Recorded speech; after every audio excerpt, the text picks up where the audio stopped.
Boa tarde a todos. Eu gostaria de aproveitar este momento para cumprimentar todos os irmãos que estão a acompanhar esta aula via YouTube. A partir de agora eu vou criar uma sessão de aulas que eu vou disponibilizar na minha página no YouTube, então podem acessar o meu canal, inscrever, vão receber notificações. Na verdade, é umas experiências que estou a fazer. Futuramente quero talvez ministrar algumas aulas da minha área, mesmo compartilhar alguns tópicos de evangelho, eu não sei, mas eu peço ao Senhor que me dê sabedoria e experiência. Eu vou fazer um resumo brevemente nesta aula, por isso será uma aula introdutória daquilo que nós estamos a aprender este ano, sobretudo nesses primeiros meses, início de janeiro e meados de fevereiro, sobretudo na página introdutória do livro de Mórmon e no livro do primeiro Nefi. Irmãos, é interessante notar que o Senhor ele tem inspirado os apóstolos e profetas dos últimos dias a escrever muitas coisas concernentes aos últimos dias, às profecias, e sobretudo ele inspira muitos os apóstolos modernos e profetas para falar dos acontecimentos importantes que estão a decorrer neste momento. Nós temos que ser vigilantes, nós temos que estar cientes e vigiar sempre, porque o Senhor ele tem grandes bênçãos para nós. E é por isso que ele nos deu a Bíblia Sagrada, nos deu o livro de Mórmon, nos deu apóstolos e profetas modernos para nos guiar, para nos orientar nestes últimos dias. Permitam-me dizer-vos uma coisa. O estudo de Vem e Segue este ano, no livro de Mórmon, é um manual interessantíssimo. É um manual que devemos estudar sempre em casa e estudar, sobretudo, na igreja. Primeira aula do livro de Mórmon que nós aprendemos este ano na escola dominical, que vai da semana 1 a 7 de fevereiro. 1 a 7 de janeiro, fala da parte introdutória do livro de Mórmon. Todos nós já conhecemos a parte introdutória do livro de Mórmon e sabemos que ela fala especificamente da visão que Joseph Smith teve, da missão que ele recebeu do anjo Moroni para traduzir o livro de Mórmon, para todo o percurso que ele fez até encontrar as placas, e ele fala especificamente das 3 testemunhas oculares que viram as placas, que tiveram a oportunidade de pegar nas placas, e realmente algumas delas fizeram um importante papel na tradução do livro de Mórmon. Estou a falar especificamente daquilo que você está a pensar, daquela pessoa que você tem em mente agora, que é Oliver Cowdery. Martin Harris também participou, teve a oportunidade de pegar nas placas. Está bem? O livro de Mórmon. E estou a falar também de David Whitman. Algo interessante é que ele mostra-nos claramente que a parte introdutória nos mostra que Joseph Smith ele deu um depoimento muito forte, que ele falava especificamente de todo o relato, de todo o aparato que aconteceu com ele durante aquela noite da primeira e segunda visita do anjo Moroni. Mas ele também fala da importância que o livro de Mórmon tem nas nossas vidas. E sabem qual é a parte mais importante do livro de Mórmon, da parte introdutória? É aquela que fala que nós precisamos ler, ponderar, pensar profundamente naquilo que lemos e perguntamos ao Senhor. O livro de Mórmon, parte introdutória, nos convida de uma forma de ler, ponderar, isto é, pensar, refletir naquilo que lemos e depois perguntar ao Senhor se o livro de Mórmon é verdadeiro. E automaticamente nós passaríamos a saber mais 3 coisas. Ao lermos o livro de Mórmon, ao pensar profundamente naquilo que lemos e ao perguntarmos ao Senhor, nós passaríamos automaticamente a saber que realmente Deus ele chamou Joseph Smith para ser um profeta. Depois de um longo tempo de escuridão, depois de um longo tempo de apostasia, em que muitos homens vagueavam de um lado para o outro sem saber qual é a verdade. Nós passaríamos a saber também que a Igreja de Jesus Cristo já nos últimos dias tem o mesmo fundamento, mesmo pilar de que a Igreja primitiva tinha. A Igreja primitiva de Jesus Cristo, aquela igreja que era liderada por Jesus Cristo, apóstolos e tinha aquele poder e autoridade que temos hoje na igreja, que é o poder do sacerdócio. E se nós perguntarmos ao Senhor, nós automaticamente passaríamos a saber também que o livro de Mórmon ele testifica de Cristo. É interessante notar que na capa do livro de Mórmon nós temos o livro de Mórmon, um outro testamento de Jesus Cristo. Significa que temos um primeiro testamento que está dividido em 2 partes. O outro testamento, que não é o livro de Mórmon, é a Bíblia. A Bíblia está dividida em 2 partes, Novo e Velho Testamento. E depois tem um outro testamento de Jesus Cristo, que é o livro de Mórmon, que foi escrito por um outro povo. O Senhor ele já tinha prometido para o profeta no Velho Testamento que realmente tínhamos 2 varas. A vara de Judá, que é a Bíblia, e a vara de José ou Efraim, que é o livro de Mórmon. Agora, na segunda semana, que vai do 8 de janeiro até 14, nós tivemos a oportunidade de aprender, de entrar propriamente no estudo do livro de Mórmon, no primeiro livro do livro de Mórmon, que é o primeiro Nefi. Nós aprendemos do capítulo 1 a 5, que realmente o livro de Mórmon ele começou com uma família, composto por 6 pessoas.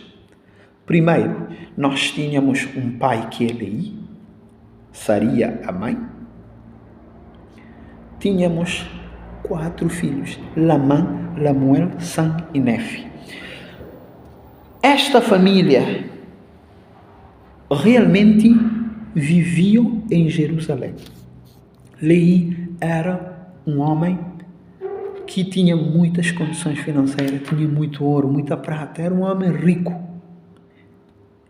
Ele e a sua mulher Saria, os seus filhos, viviam do bem bom em Jerusalém. Entretanto, Leí recebeu uma mensagem específica do Senhor, que ele deveria sair para o deserto. Por quê? Porque Jerusalém sempre foi um lugar que foi escolhida pelo Senhor. Israel sempre foi uma nação escolhida pelo Senhor. Entretanto, caíram e degeneraram e caíram na incredulidade. O que aconteceu é que Deus, ele, no mesmo ano de Leí, ele já havia chamado outros profetas. Jeremias, Isaías, Esdra, Neemias, Sofonias. Ele havia chamado muitos profetas. E na mesma altura que Leí pregava, era a altura que Jeremias estava a pregar.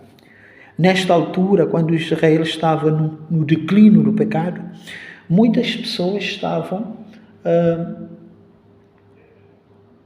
muitos profetas estavam a pregar, digamos assim. Porém, o que aconteceu é que o Senhor, ele ele viu as maldades do povo, porque o povo de Israel já tinha caído no pecado, estavam irrelutáveis, matavam muitos profetas, pedrejavam os que falavam do Senhor e os que os chamavam a arrependimento. O que aconteceu é que Leí recebeu uma ordem expressa do Senhor, porque o povo procurou também tirar a sua vida. Ele foi para o deserto, viajou por muitos dias, enfrentaram muitas dificuldades no deserto, mas o Senhor havia prometido uma terra. A terra prometida para Abraão, Isaque e Jacó era a terra de Canaã. A terra prometida para a liderança de Moisés e Josué, quando eles tiraram o povo do Egito, atravessaram o Mar Vermelho e o Rio Jordão, era a terra de Canaã. Mas a terra prometida para Leí não era a terra de Canaã. E era o continente americano. Mas isto é uma outra aula, isto é uma outra parte da história, podemos aprofundar nisto. Da semana 15 até 22, até 21, nós tivemos a oportunidade de aprender no capítulo 6 até ao capítulo 10 a importantes histórias. Leí durante a sua época no deserto, viajaram, armaram a tenda, mas algo que aconteceu é que realmente Leí, ele continuou em fervorosa oração, ele continuou em jejum, procurava liderar a sua família de maneira que o Senhor queria, de acordo com a vontade de Deus. Mas algo que aconteceu é que Leí, certa noite, teve um sonho, que realmente ele viu que dos seus 4 filhos, Sam e Nefe e Sara, a sua mulher, permaneciam firmes no Evangelho, ou iam permanecer firmes no Evangelho, mas ele viu que Lamã e Lamuel não queriam seguir o caminho do Senhor. Por quê? Porque ele viu isto de uma forma simbólica. Ele viu, sobretudo no capítulo 8, no primeiro Nefe, ele viu uma barra de ferro, não é? Ele viu a árvore da vida, ele viu névoa de escuridão, grandes pessoas, edifício. Então, tudo isto que ele viu realmente tinha um simbolismo. Algo interessante que aprendemos é que a barra de ferro era o Evangelho de Cristo. A árvore da vida era o amor de Deus para nós. O grande espaçoso edifício era a tentação, filosofias, as coisas vãs do mundo que nos afastam do Senhor. E depois ele viu a névoa de escuridão, a tentação do mundo, o rio da água, o abismo, não é? A perdição, a tentação, tudo isto ele viu. Então ele viu claramente qual era a vontade de Deus para o profeta Nefe. Para o Nefe. Nefe, de facto, era obediente aos mandamentos do Senhor. Outrora, ele fora obediente ao mandamento do Senhor. Por quê? Porque Leí recebeu a ordem expressamente de enviar os seus filhos novamente para Jerusalém, para pegar as placas de latão que estava na casa de Labão. E ele foi prontamente, ele obedeceu aos mandamentos do Senhor. E, entretanto, Sam e Nefe sempre obedeciam, mas eu posso até usar esta expressão, com um pé atrás, não é? Sempre murmuravam, reclamavam antes de fazer. E isto mostra claramente qual era a vontade do Senhor para Lamã e Lamuel. E Deus, ele prometeu. Muitas vezes nas Escrituras nós lemos, sobretudo no primeiro Nefe, que Nefe seria grande aos olhos do Senhor. Que Nefe seria governante dos seus irmãos, que semente de Nefe prevalecia sobre semente de Lamã e Lamuel. O Senhor, ele prometeu outrora nas Escrituras que ele realmente iria separar o povo. Na verdade, desta família de Leí sobretudo do filho do Nefe e de Lamã e Lamuel, surgiram dois povos diferentes. Filhos de Nefe, descendentes de Nefe, foram chamados de Nefitas, e descendentes de Leí foram chamados de Lamanitas. Então é para ver que realmente estes povos eram inimigos do companheiro. E nós vamos ter a oportunidade aqui nesta aula introdutória, provavelmente só um resumo, mas nós teremos a oportunidade de esmiuçar isto mais profundamente em algumas aulas que eu vou colocar. Tá bem? E de semana 22 até 28, nós aprendemos no livro de Mórmon, no primeiro livro de Nefe ainda, do capítulo 11 até o 15.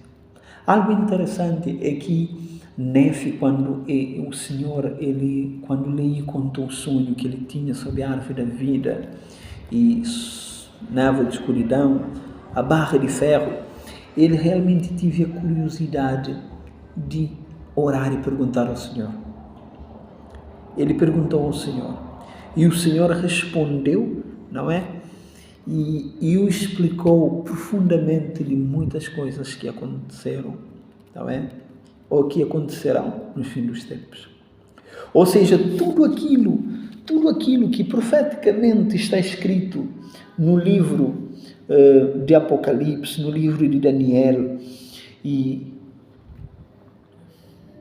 está no capítulo 11, do primeiro Nefe, até o capítulo 15. Ele fala do fim dos tempos, fala de muitas guerras que aconteceram no passado, na história, e que estão a acontecer hoje, que vão acontecer. E fala também de muitas histórias da grande e abominável igreja, que é a prostituta mãe. Ele fala de muitas outras igrejas, das duas igrejas, uma de Deus e outra do diabo. Ele fala de muitas coisas. Então Nefe tive uma aula muito profunda relativamente à felicidade e à perdição. E se nós repararmos